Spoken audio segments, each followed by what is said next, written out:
Salve galera da recuperação, aqui é Alexandre Araújo em recuperação desde os anos 90, sou do movimento Faces e Vozes da Recuperação no Brasil e hoje no podcast Fala Recuperação. Sejam todos bem-vindos, todas bem-vindas a mais um episódio nesse espaço onde não tem lugar para o preconceito, para o estigma e para a discriminação de pessoas que convivem com transtorno do uso de substância química, que fazem uso de álcool e outras drogas. Aqui é um espaço onde nós lutamos para a criação de uma cultura de recuperação no nosso país, onde qualquer pessoa que tenha problema com álcool ou outras drogas possa pedir ajuda sem sentir vergonha, sem sentir medo ou se sentir rejeitada e discriminada.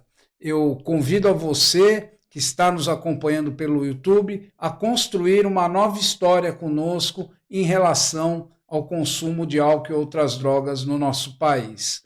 Eu gostaria também que, se você pudesse colaborar com o nosso programa, você se inscrevesse, desse seu like e compartilhasse. É uma forma de você nos ajudar a construir essa cultura, colocando o seu tijolinho. Hoje conosco aqui está, eu vou pedir para ele se apresentar. Boa noite, sou o André, sou terapeuta holístico e também produtor cultural. Boa noite, eu sou o Pedro, estou mais uma vez aí com vocês aí ajudando e estava meio sumido nos últimos tempos aí, mas acho que daqui a um mês eu vou estar de volta aí com tudo. Sou uma pessoa em recuperação também e muito grato de estar aqui. Bom, hoje, André, primeiro, prazer por você estar aqui conosco, prazer por você estar vindo. O André é um companheiro de jornada, né, André? Nós nos conhecemos há quanto tempo, André? Sim, já fazem mais de 20 anos, né? Mais de 20 anos. Eu estou com 30 anos, eu estou com 36 anos que eu estou de sobriedade. Você chegou com 6, né? Eu cheguei com 6 anos e eu já estou com 22 anos limpo. Então, 22 faz anos uma... e 2 meses. Caramba, parabéns. 2 meses.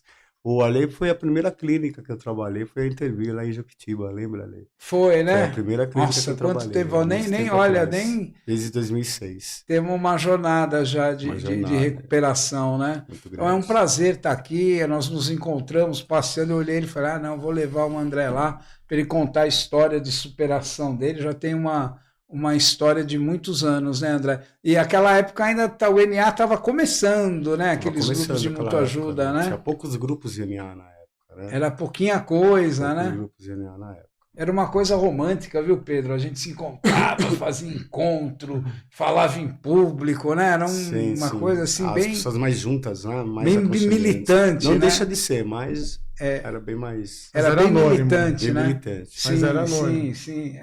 É que era um grupo, era pequeno, né? Então a gente ia se encontrando e... Eram poucos grupos na época, né? Acho que 5 grupos 5 grupos na região.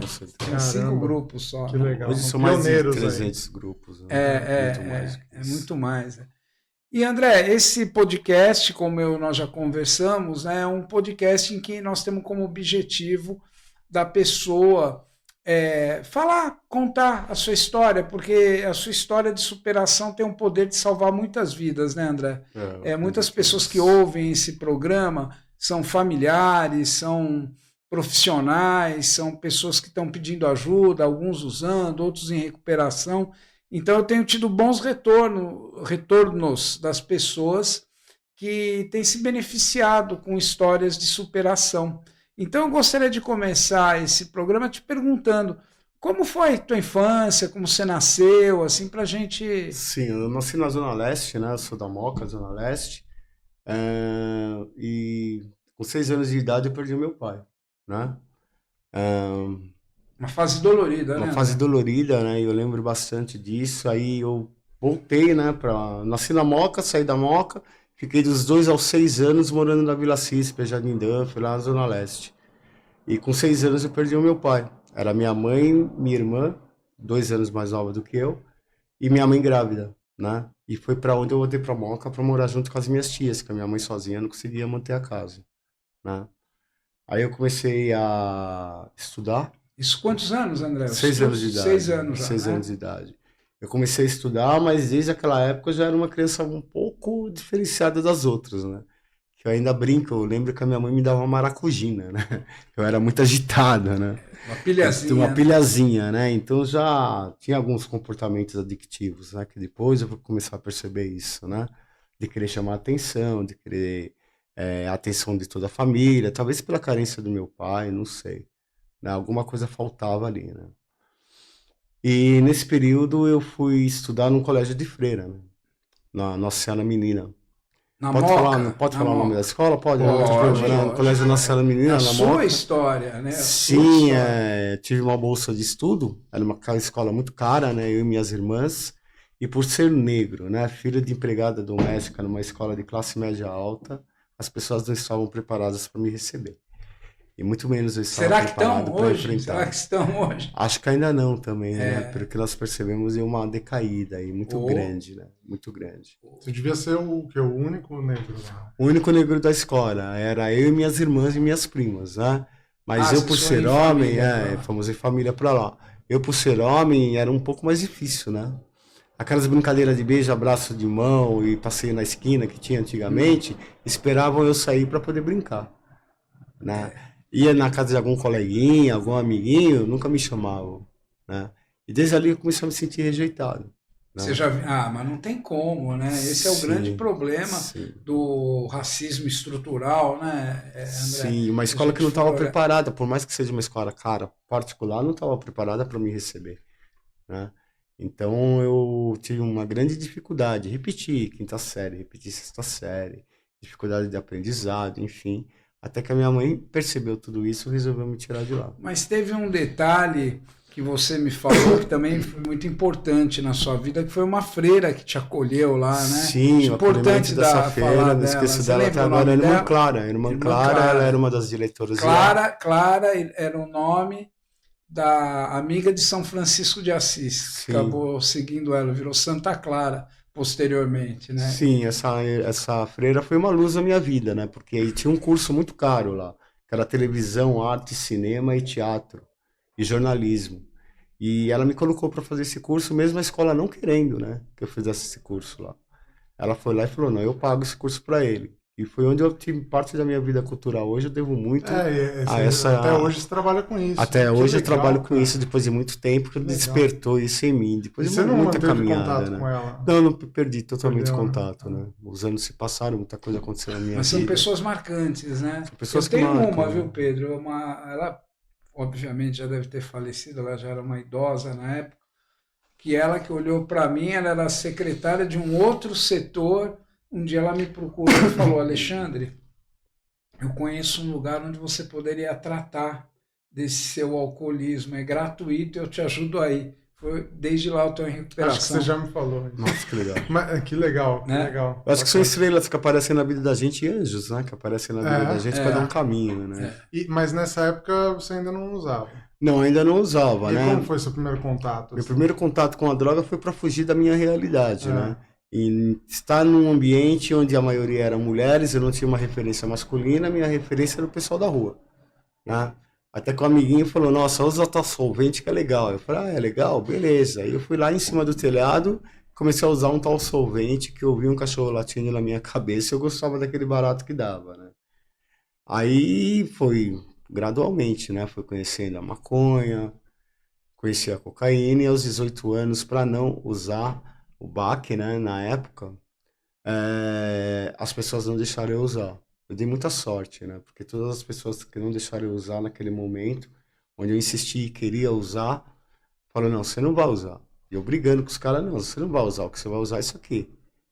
Aí eu conheci o crack, exatamente. Porque essa época que ele está falando era a época da pandemia da AIDS. Exatamente. A AIDS estava matando. Meus irmãos morreram de HIV por causa de back, por causa de uso de back. Sim. E então assim começou a morrer como formiga. O pessoal que tá em casa não tá entendendo, o BAC é o O injetável. injetável da cocaína Então não injetável. deixaram você usar o injetável, aí você foi para Eu fui pro crack. crack. E como o Alexandre disse, todas essas pessoas morreram, viu? Uma atrás da outra, era assim, que de uma nem maneira assim. muito rápida, né? Fora a discriminação Porque que você dividia a passava. seringa ali. Dividir a seringa. Eu não vou contar essas histórias aqui porque são tenebrosas. São tenebrosas. Foi a minha. Só que eu usava anfetaminas, mas injetável. Foi minhas drogas de escolha. Mas era um negócio assim, sem higiene, sem nada mesmo. Você tirava do braço de um e tomava. Sim, né? era compartilhado. A primeira que você usou foi o solvente, você falou? Foi no solvente que eu comecei. O quê? Com a benzina, né? Foi benzina que eu cheirava, benzina, e passei pela cola. Comecei do mesmo jeito. Processo de curiosidade, né? É um processo chamado de curiosidade. Até e que aí foi amor à primeira vista. O crack foi. O crack foi amor à primeira vista e foi a pior droga da minha vida. Né? A pior droga da minha vida. Eu, graças a Deus, não fui morar na rua porque eu tive uma família muito acolhedora. Né? Não fui parar em albergue, não fui preso, nem nada. Sua mãe foi muito importante na tua vida, né, André? A minha mãe foi muito importante. Tanto minha mãe como minhas tias também. Minha mãe faleceu 15 anos atrás, 16 anos atrás. Ela chegou a te ver em recuperação. Me viu em recuperação. Fala da sua mãe um pouco, como é que foi essa? A minha mãe era uma mulher negra, né? Trabalhadora. Depois que meu pai morreu, ela teve que se virar para poder cuidar dos filhos, né? Por mais que morasse na casa do meu avô, na Moca, ela tinha que se virar para poder sustentar a gente. E ela era muito batalhadora, né? Depois ela prestou concurso público, conseguiu entrar como servente de uma escola. Puxa, que legal. Onde tem vários companheiros de uma irmandade que hoje eu frequento, que conheceram a minha mãe lá e que minha mãe indicou para eles, né? Vai lá onde meu filho se trata, que lá é bom. Né? Tem uns 2, mais ou menos, você deve conhecer. Que falaram, uma negra baixinha, ela falou para me conhecer na irmandade. E estão limpos até hoje. Né? É uma comunidade que fica dentro da escola. Não. Essa irmandade é uma irmandade anônima que eu estava frequentando e minha mãe viu o meu progresso frequentando essa irmandade e falou para eles para que eles frequentassem também. Minhas tias também tiveram uma participação importante na minha vida, muito importante, né? Tanto que em 2010, que foi o ano que eu conheci o Panquinha, foi um ano muito difícil. Que foi o ano onde eu perdi a minha mãe. 3 meses depois eu perdi a minha irmã do meio, né, por obesidade mórbida aos 35 anos. 35 anos, morreu. E descobri que eu era filho adotivo, cara. Olha. Eu não sabia. A minha tia numa crise de Alzheimer, né? As pessoas com Alzheimer falam coisas, né? Falam coisas de lá de trás, do passado. Sim, elas elas soltam algumas coisas secretas da família. E minha tia soltou isso, que eu era adotivo. Tanto que meu pai era claro, minhas irmãs eram claras e a minha mãe era negra. Eu nunca percebi, até brincava com as minhas irmãs. Falava, você foi adotado. E na realidade o adotado sou eu. Né? E em 2010... Mas você tinha quantos anos com isso? Desculpa, Pedro. Não, eu hoje estou com 54, 16 anos atrás eu já tinha 38, né? E foi de boa... Não foi não, eu fiquei meio revoltado na hora. Aí eu liguei para um amigo meu, um padrinho, né? Que toda a irmandade que a gente tem um padrinho. Eu falei, eles me enganaram, eles mentiram pra mim. Ele falou, seu idiota, vai lá e dá um abraço naquela mulher que te acolheu, porque ela te amou e te tratou até hoje de ter a vida. A mãe é aquela que cria, entendeu? Aí eu acordei. Sabe que na FEBEM, eu trabalhei 10 anos, né? E nós tínhamos lá uma ficha de anamnese, porque eu recebia as crianças da rua, trabalhei com infrator também, e tinha pai e pai biológico na fita, mãe e mãe biológica, porque a gente entendia que tinha a mãe que gerou, mas tem a mãe que... Era muito comum, né? E então, assim, todo esse período de recuperação que você está, 2010, você acha que foi a parte mais, o desafio maior, assim, o obstáculo maior, que você quase recaiu, assim, vamos dizer assim. E só não recaí porque eu tive... Que estratégia eu usei foi muito louco. Eu fui para um grupo, né, de anônimo, tinha um companheiro na porta, não vou citar o nome dele, mas você conhece. Ele falou, olha, o Panquinha tá na Índia, e vai lá cuidar da clínica dele, que a melhor coisa que você faz, senão você vai pirar, você não vai aguentar. E foi o que eu fiz, né? Foi quando você... Foi quando eu conheci o Alexandre, que me deu a oportunidade de trabalhar na clínica dele. Que legal. Isso me ajudou demais, né? Demais. Servir grupos ou ajudar as outras pessoas de alguma forma, isso traz uma força a mais, né? Uma força causa, maior, né? Um comprometimento e um significado, né? Sim, eu comecei a achar um significado, eu comecei a gostar disso. Aí eu comecei a fazer os cursos, tudo certinho, até indicado pelo Alexandre.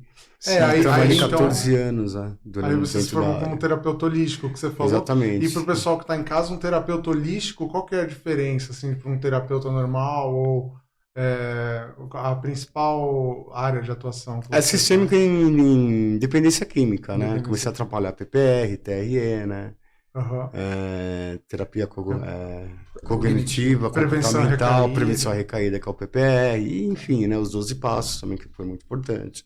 Que Comecei a legal. aplicar essas metodologias nas clínicas. Mas voltando um pouco mais para trás, para a gente depois entrar nessas suas conquistas, né? Você começou cheirando, aí teve contato com o crack. Como é que foi esses anos de crack? Até Tenebrosos, até quando cara, você pediu tenebrosos. ajuda? Fala para mim como é que foi essa passagem. Esse pedido de ajuda ele foi muito espiritual, né? Eu acredito que depois de muito sofrimento, fazia minha família sofrer também, né? Sofre. Tinha dias que eu deixava minha tia sozinha em casa, que eu fiquei um grande período morando com a minha tia, porque como minha mãe morava em São Mateus, nada contra a Zona Leste, adoro a Zona Leste, acho mal barato. Você é da legal. Zona Eu Leste? sou da Zona Leste, né? Mas com o meu envolvimento com droga, como eu estava na época, se eu fosse em São Mateus, talvez eu estaria vivo hoje.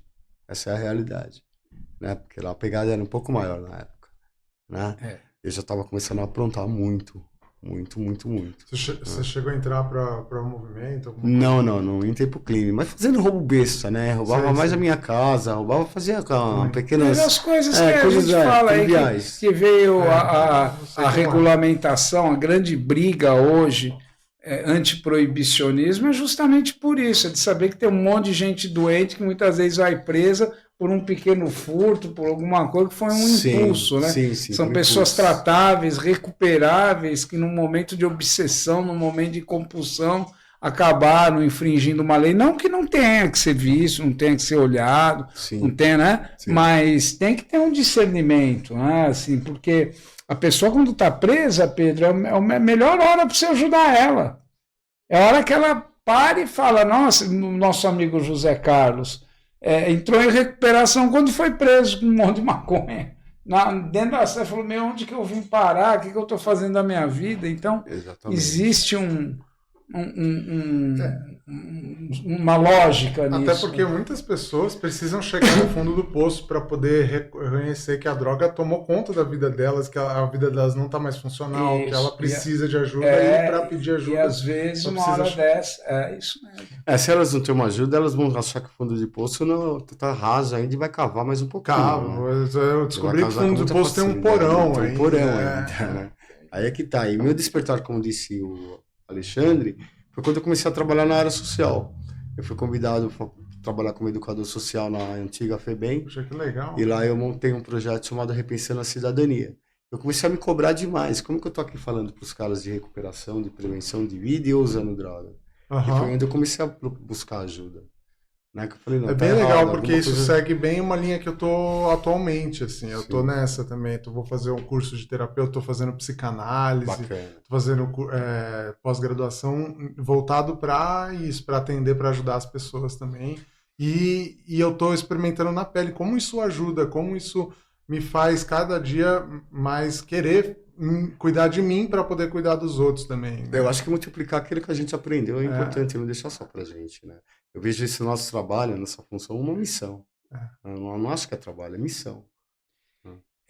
O que eu penso que é muito legal essa relação que a gente tem com a temporalidade, né? Parece que quando você entra em recuperação, dá uma sensação de tempo perdido e você quer dar um sentido maior para a vida, porque a vida parece que fica muito mais valorizada, né? Você olha para frente e fala assim: meu, eu podia ter feito isso, podia ter feito aquilo, agora vou fazer isso, vou fazer aquilo outro. Então eu vejo colegas de grupo assim, que estão com 60 anos, 70 anos, 80 anos e ainda estão, sabe? Se formando, indo para a universidade, fazendo esporte, fazendo o que gosta. Recuperação não para mais. Sim, porque a vida parou, isso né? é muito legal. É muito legal. Se eu contar para vocês, se de 18 anos aos 30 anos, que foi a época que eu usei pesado, a minha vida era uma página em branco, né? Eu não tenho história para contar. Só dor e sofrimento. Mas aí você estava me falando do teu despertar. Como é que foi? Você falou do despertar espiritual. Exato. Aí foi nesse momento que eu percebi que eu tinha que fazer alguma coisa diferente. Dentro da Fundação Casa. Exatamente, na Fundação Casa. Mas não tinha uma religião, você frequentava alguma... Não, eu era muito confuso com essa questão de religião. Os deuses que colocavam para mim eram muito punitivos. Por mais que quiseram colocar um Deus bondoso, amoroso, eles eram muito Sei. punitivo. Era um Deus que castigava, enfim, né? Eu fui achar esse despertar quando eu fiz um vídeo na FEBEM, Fundação Casa, chamado A Escolha. Depois da rebelião que houve da Imigrantes, toda a Imigrantes ela foi Eu soterrada. lembro. Você lembra, né? No Foi governo Mário 2007? Covas. 2000 e... Não. Foi Aquela de- 1997. 7, por aí. 97 e 98. Acho que você não isso era nem nascido. não conheço. Era E houve uma unidade rebelião de muito forte lá. fatores. E um amigo meu ganhou um projeto para fazer um vídeo dentro da Fundação Casa, só que ele não conseguiu dar conta. José Araújo é falecido hoje, que Deus o tenha, uma pessoa que me ensinou muito na militância e no ativismo. Aí vem uma outra história aí, né? E eu levei esse projeto para o FEBEM do Tatuapé. Eu vi que os meninos estavam muito tristes, eu coloquei uma câmera fotográfica na mão dele e começamos a filmar um ao outro.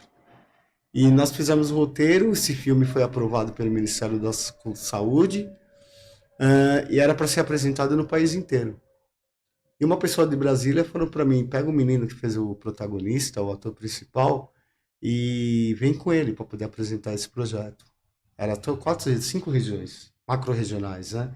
Oficinas macro-regionais, Bahia, Rio de Janeiro, Belém do Pará, Florianópolis e Belo Horizonte. Quando eu fui atrás desse menino no interior, em Sorocaba, ele tinha evadido, né? Ninguém sabia onde ele estava. Infelizmente, ele tinha assassinado um policial, né? Aí ela falou, vem pra cá, vem só você apresentar o projeto. E quando eu fui apresentar esse projeto em outros lugares, eu falei, caramba, olha onde eu cheguei a fazer, olha o que eu fiz, né? Eu mudei a vida de alguns não consegui mudar, mas saí, tá? Plantei alguma coisa, né? Porque eu já estava no sentido de estar em recuperação. Já queria estar em recuperação. Aí, desde então, eu abri mão. Eu não quis mais usar droga. Porque a droga não fazia mais sentido na minha vida. Que eu poderia ter algo produtivo a Que apresentar, legal, hein, cara? né? Algo melhor para fazer. Foi aí que virou a chavinha lá dentro. Virou uma chave para mim. Ah. Virou uma chave pra E mim. olha que legal, acho que vale falar que hoje todo mundo tem uma câmera no bolso, né? O celular filma muito Aquela em época era HD, muito Soninha, bem. né? Aquela Soninha que Sim, era e simplesinha. na época não era tão acessível uma câmera, mas assim, se tiver uma verba, não sei o que, a prefeitura, e disponibilizaram a câmera para poder fazer. Assim, hoje está mais fácil, assim, mas é muito legal isso, né? É uma história de guerrilha quase, né? Sim, de guerrilha, porque eu tive um fato na minha vida, com 18 anos eu contraí o HIV, né? Sexualmente.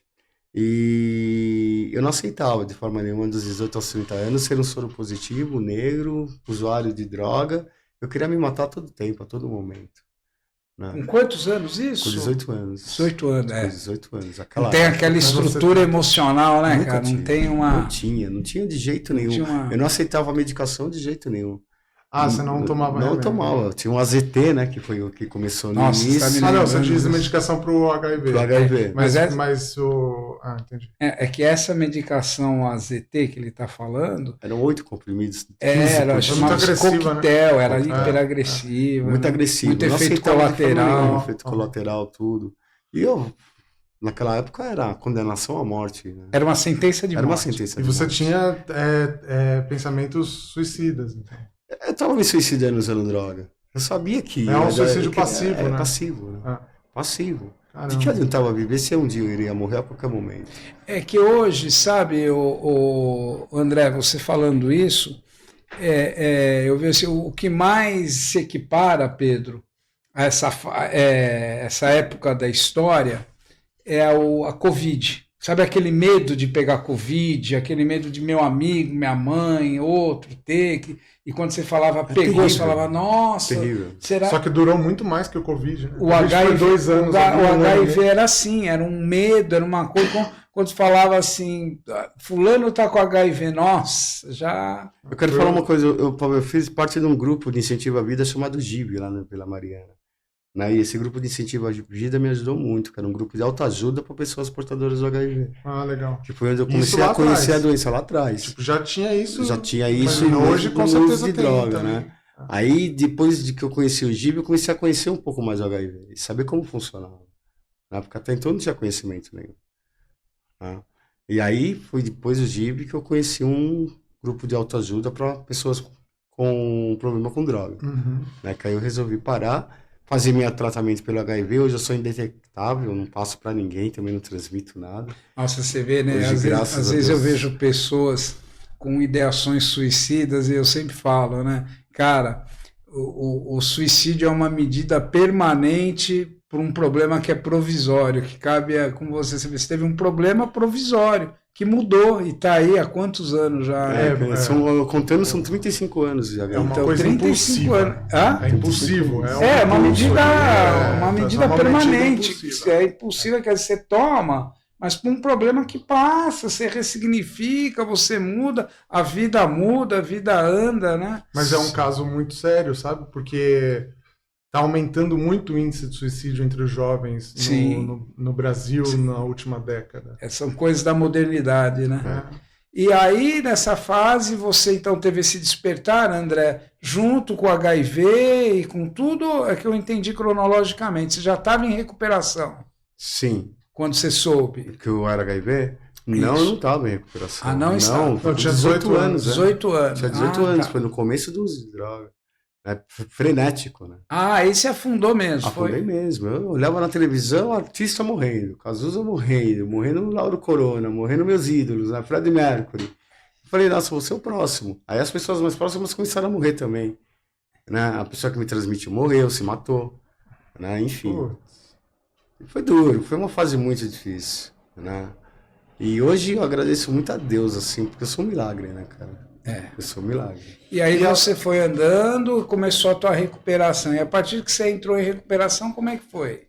Uma mudança muito grande, né, cara? Dolorosa, porque eu comecei a recuperação realmente quando eu me vi, entre aspas, sozinho, né? Foi em 2010, quando minha mãe faleceu, minha tia demenciou, eu não morava mais na Moca, eu tive que correr com as próprias pernas, não tinha mais aquele aparato familiar, eu tive que começar a me reinventar. É isso que eu ia falar. Eu ia perguntar se teve alguém, uma pessoa que te ajudou nessa jornada de recuperação, assim, que marcou muito, assim, você? Ou foi tudo vários sozinho? amigos. Alexandre é um deles que abriu as portas da clínica porque eu não tinha lugar para ficar, cara. Legal. Não tinha lugar para morar.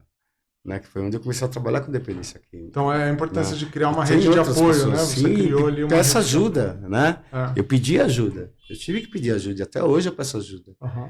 Sozinho ninguém consegue fazer nada. Né? Boa. A recuperação faz parte do pedir ajuda. Por onde começamos? Começamos com pedir ajuda. E foi o que eu fiz e que me salvou e me salva até hoje. Né? E aí começou a tua jornada. Porque mesmo com 22 anos limpo, eu ainda preciso de ajuda. E quais as dificuldades que você hoje, se você olhar para trás, você pensa?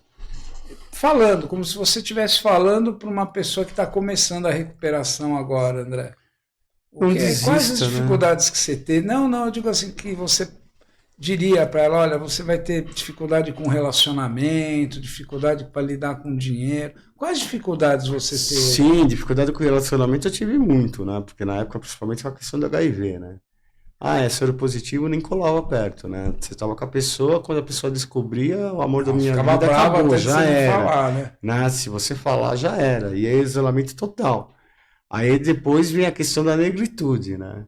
Que pega até hoje. Né, por ser negro, né, homossexual, usuário de droga, quem vai querer estar junto? Ninguém, né? E mesmo em recuperação, ainda é difícil. É muito difícil. Mas eu precisei trabalhar a autoaceitação. Eu gostar de mim em primeiro lugar. Mas isso te fez um ser humano melhor, né, André? Sim, essa é a real, né? Sim. O que era para te derrubar, você transformou. Porque é disso que eu quero que esse podcast fale, dessa capacidade de resiliência que as pessoas em recuperação têm. Então, amigo que disse fazer do limão uma limonada, né, Alexandre? Então, E é o que eu fiz e é o que eu faço. Na pandemia, por exemplo, eu estava na praia trabalhando com açaí. Eu cheguei a ter 3 carrinhos de açaí na praia, cego de um olho, que eu tinha perdido a visão de um olho, do olho esquerdo. Caramba. Eu consegui conquistar 3 carrinhos de açaí. Veio a pandemia, eu tive que vender 2, fiquei só com 1. Olhei para os lados, o que eu vou fazer? A praia fechada, ninguém podia ir. Vou morrer de fome? Não, tem que me virar. Quando eu olhei, tinha uma pessoa vendendo máscara. O que eu fiz? Fui vender máscara. Vivi durante 2 anos vendendo máscara. E viveu. E tive que viver. E vivi bem, honestamente, entendeu? Então, eu acho que se reinventar é importante. Ser resiliente é importante. Hoje eu trabalho com cultura, que é o que eu adoro fazer. Né? Eu percebi que eu gosto muito de trabalhar com arte, com cultura. Eu trabalho com um projeto que fala sobre hip hop, que eu acho que a hip hop é uma fala importante para a galera da quebrada, que tem uma linguagem popular e que eu posso falar sobre droga de uma forma direta, usando a música, a dança, né? Fala um pouco mais sobre isso. Qual que é o nome do projeto? Hoje você trabalha com o que exatamente? O projeto é o coletivo Hip Hop Sem Drogas Não, né? Então nós temos um evento que nós realizamos utilizando os 4 elementos do hip hop e o quinto elemento, que é o conhecimento também. E no quinto elemento eu estou trabalhando muito o letramento racial hoje. Que legal. Né? Nós já fizemos o Lago do Paissandu, contando a história do Lago do Paissandu, a história da Mãe Preta, a Igreja do Rosário, que está ali no Lago do Paissandu. Nós trabalhamos na Liberdade, contando um pouco da história da Praça da Liberdade, que a Liberdade é um bairro preto, né? Desde 1700 o bairro ele foi fundado e vivido por pessoas pretas. Já fiz na Liberdade, fiz no Lago do Aroche, faço no Lago do Aroche, que tem uma estátua do Luiz Gama. Poucos sabem quem é Luiz Gama. Foi o primeiro advogado negro do país, que aforreou mais de 500 escravos, né? Sendo que ele era... História linda de Luiz Gama. É linda a história do Luiz Gama. Luiz Gama foi o primeiro advogado do país sem poder ter um diploma. Que naquela época de 1900, início de 1900, não poderia um negro estudar direito. Ele, como ouvinte, aprendeu direito e conseguiu alforrear mais de 500 escravos. Né? Que bacana. E sendo que ele foi vendido aos 10 anos de idade, sendo que ele era forro, né? Nossa, para mim é doloroso ouvir isso, sendo que foi vendido Não, até hoje. O pai dele vendeu ele por causa de cachaça e jogos, né? Porque o pai dele era um adicto, né? Então, essa diferenciação, foi até bom você falar isso, né? Porque eu sempre falo para as pessoas acham que adicção é sinônimo de escravidão e não tem nada a ver, né? Não, adicção é quando você voluntariamente se escraviza a uma substância ou a algo, né? Porque assim, não é o traficante que te faz escravo, não é a droga que te faz escravo, é você que a troco de um prazer se escraviza, né? Agora, escravidão é outra coisa, é o que você disse. A pessoa ela é subjugada, é vendida, é obrigada, ela precisa de uma carta de liberdade, é muito diferente, né? Droga não pula no bolso das pessoas, a garrafa não entra dentro de você. Pessoas que vão procurar. É você que tem que colocar, né? Eu sempre brinco que minha mãe falava para mim não pedir cigarro na rua, porque podia me dar cigarro de maconha. Nunca peguei nenhum, peguei mais de 1 milhão de cigarros. Nem o cara da pipoca. Nem o cara da pipoca, nada disso. Nada foi eu que disso. fui procurar. Né? O homem do saco também nunca disso, deu, né? Foi eu que minha predisposição foi procurar. Então hoje tem escolhas, né? Eu busco pelo certo, né?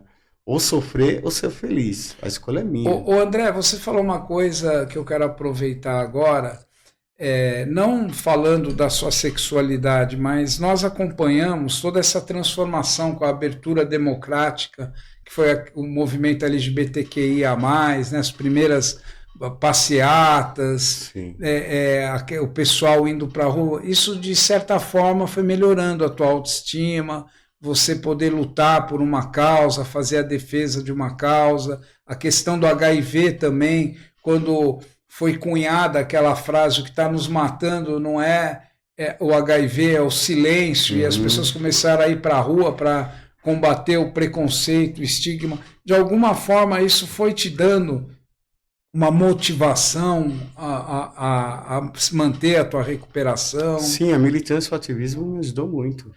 Muito, tanto que lá atrás no GIV eu aprendi muito a militância e o ativismo. Era uma época onde a gente colocava uma camisa escrita "Tenho um amigo com AIDS" na Avenida Paulista, no dia 1º de dezembro, Dia Mundial de Luta contra a AIDS, passar um executivo e falar, troca de amigo. E a gente com a camiseta escrita "Tenho um amigo com AIDS", né? E aquilo nos ajudou muito a tentar, ir pra cima e mostrar o contrário. E é mais que isso, eu provoquei isso, Pedro, para dizer como é importante a pessoa ter uma motivação em recuperação, né? Como é importante ela ter um significado, ela saber para onde ir, né? Porque aí depois você fala assim, vou parar de usar droga. Tá, parar de usar droga para quê? Para quê? Preciso ter algo. Precisa ter algo, né? Precisa ter um sentido, precisa saber onde que eu quero chegar, o que eu quero ter daqui 10 anos, o que eu quero ter daqui 15 anos.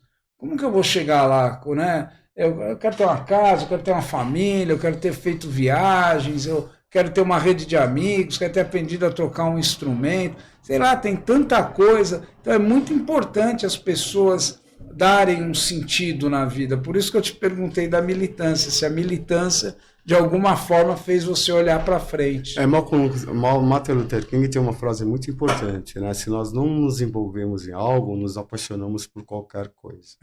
Né? Essa frase é muito importante. Né? Então hoje eu sou envolvido com a recuperação. Eu sou envolvido pelo letramento racial. Então isso me dá sentido para viver. Me dá mais força para viver. Né? Porque eu percebo que usar é morrer em todos os sentidos. Então para mim não faz sentido mais usar droga.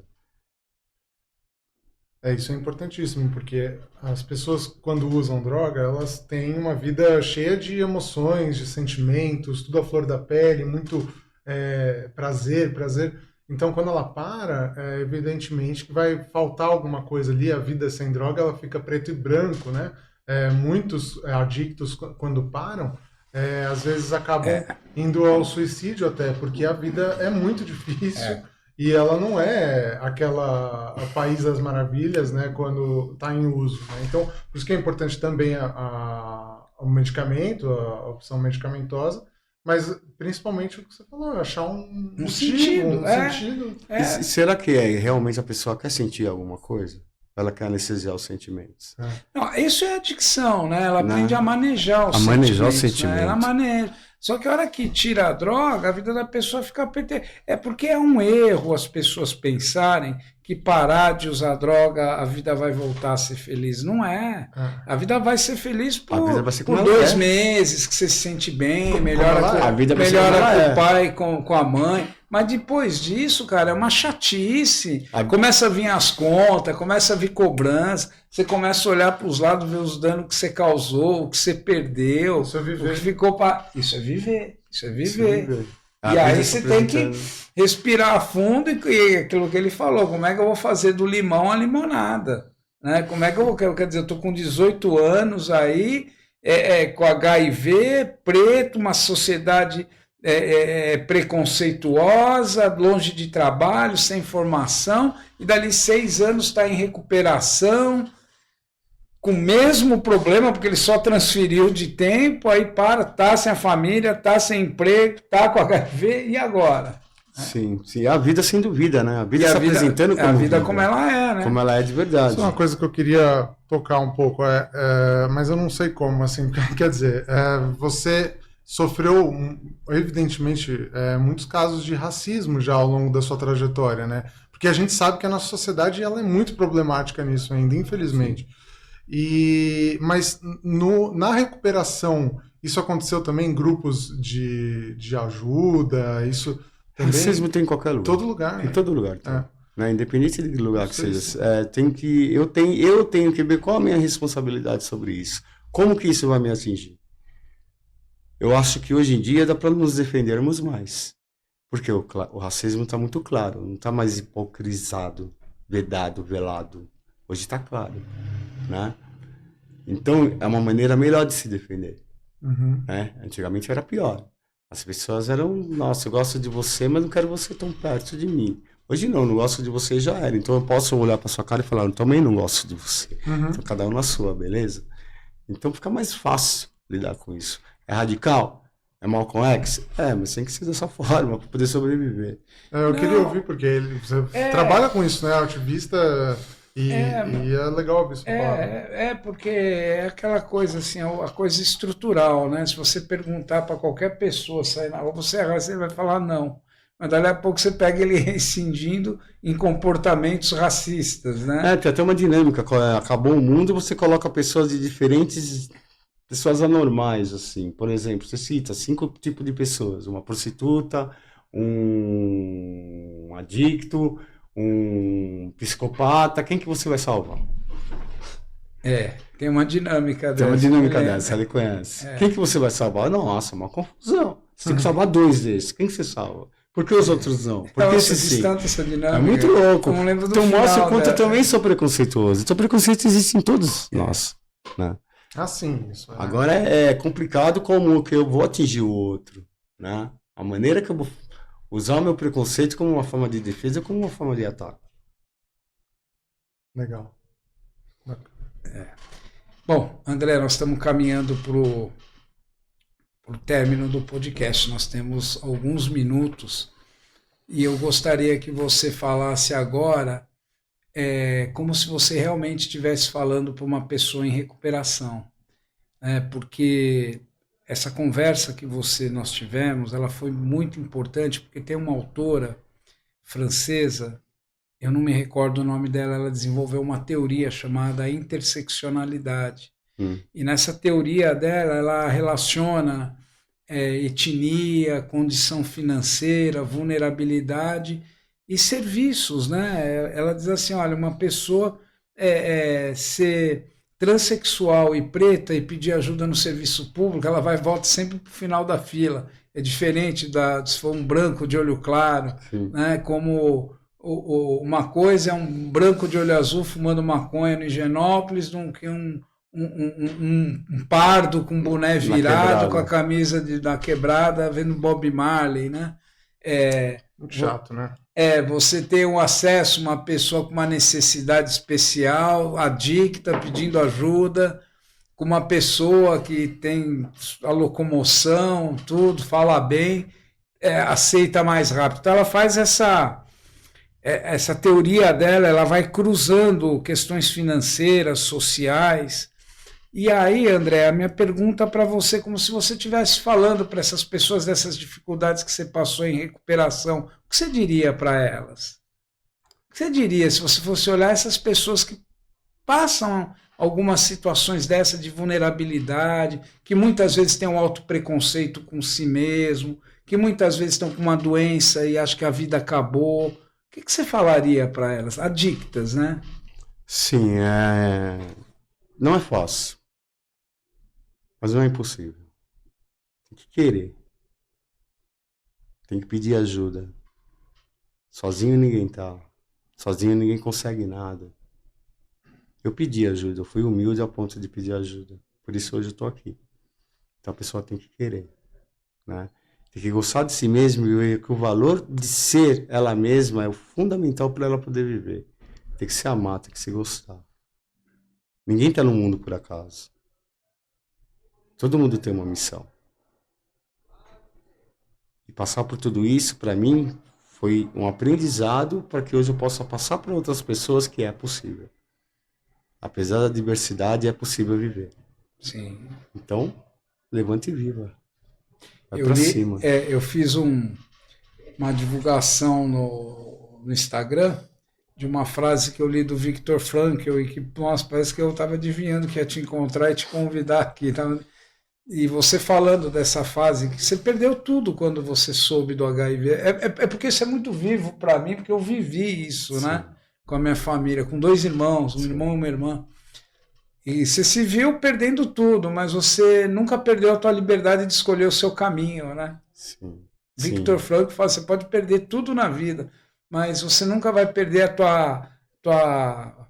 teu direito humano de escolher o seu próprio caminho. E você escolheu viver. A tua vontade de viver, no final, André, me parece que foi muito maior do que tua vontade de morrer. Parabéns com por certeza. Isso, viu? Que legal, né? Que legal. Isso torna nossa união mais forte, né? Com certeza. O Fala Recuperação é um projeto muito legal, é o primeiro podcast que eu estou fazendo na minha vida, né, cara? Eu até falei, caramba, ninguém nunca me chama para um podcast, né, cara? Eu gostaria muito de contar minha história um pouco aí, tô tendo essa oportunidade. Não, tá vai ter outras. Um dia chega. Vai ter outras, né? Isso é muito Como legal. Eu falei para você, o Faces e Vozes é uma ONG e precisa de pessoas, você tem todo um talento, sim, eu tenho uma coordenação lá cultural que você pode ver, tem acesso aos estatutos, as questões, a gente pode construir para ir. Tem sede, né? Tem uma sede, pode usar a sede. Bacana. Para nós, né? Para nós. O Pedro vai lá na sede, já fizemos reuniões, filmagem lá, uma salinha legal, entendeu? Então é um movimento feito por nós, para nós e para levar para toda a galera aí. Tá? Tem uma frase que é muito legal, é muito clichê dentro da Irmandade, mas ela faz o maior sentido na minha vida. Não desista 5 minutos antes do milagre acontecer. Que o milagre acontece. Paga para ver, né? Paga para ver. André, 2 minutos para você fazer as suas considerações finais.